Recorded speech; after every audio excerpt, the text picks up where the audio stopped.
ये जो नवनीत सहगल हैं, इनके नेटवर्क के लोग इन्हें लंबू कहते हैं। आप जानते होंगे, लंबे से हैं, खान मार्केट में कई बार दिखते हैं, खान मार्केट गैंग का हिस्सा हैं। तो जो कोड वर्ड है इनका एनएस है, लंबू है, दो अलग अलग नामों से जाने जाते हैं। 4 मार्च 2022 लखनऊ की एक सड़क पर एक टोयोटा कार में 41 लाख रुपए पकड़े गए थे। यहां से यह सिलसिला शुरू हुआ। Institute of entrepreneurship development IED के ये निदेशक देवेंद्र पाल सिंह इसमें शामिल थे और आईईडी के जो चीफ थे, चेयरमैन थे, ये नवनीत सहगल जी थे। घर से भी 4 करोड़ मिले, ये सब हुआ। मालूम पड़ा कि इनकम टैक्स विभाग ने जब इन्वेस्टिगेशन शुरू की, जांच शुरू की, तो पता चला कि कई कड़ियां जुड़ी और एक कैश का सिस्टम चल रहा था, कट का, कमीशन का सिस्टम चल रहा था, जिसमें सरकारी योजनाओं का 30% हिस्सा नकदी में वापस वसूला जाता था।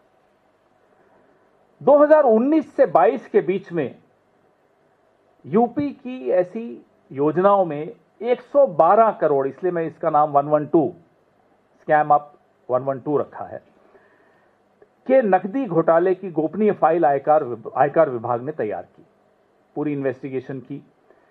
इसमें ओडीओपी और विश्वकर्मा श्रम सम्मान जैसी योजनाओं के जरिए आईईडी से 65 करोड़ की लूट हुई और सबसे बड़ा हिस्सा श्रीमान नवनीत सहगल को गया, इस रिपोर्ट के मुताबिक। मैं ये बार बार कह रहा हूं इस रिपोर्ट के मुताबिक, क्योंकि ये 2 मिनट में 100 करोड़ का नोटिस भेजते हैं। खैर, डरते नहीं हैं, भेजें। टूल किट और ट्रेनिंग प्रोग्राम्स के नाम पर यह रिश्वत थी। बड़ा हिस्सा नवनीत सहगल को मिला, जो चेयरमैन थे। नकदी की डिलीवरी अलग अलग एजेंट्स के माध्यम से, कभी लखनऊ, कभी कानपुर, कभी नोएडा, कभी ग्रेटर नोएडा, कभी दिल्ली, अलग अलग जगह से ये उसकी वसूली करते थे।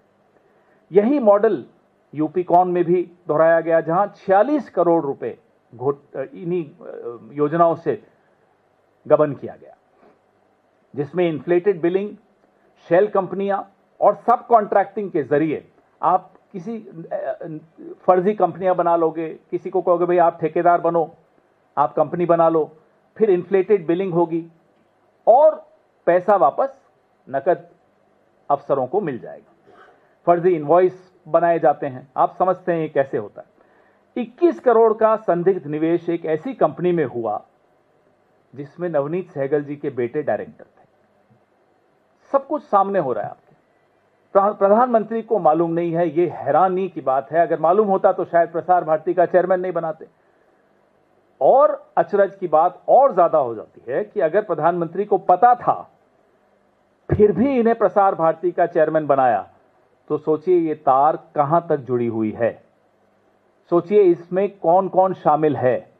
सोचिए नवनीत सहगल को आशीर्वाद सिर्फ लखनऊ का नहीं, दिल्ली का भी है।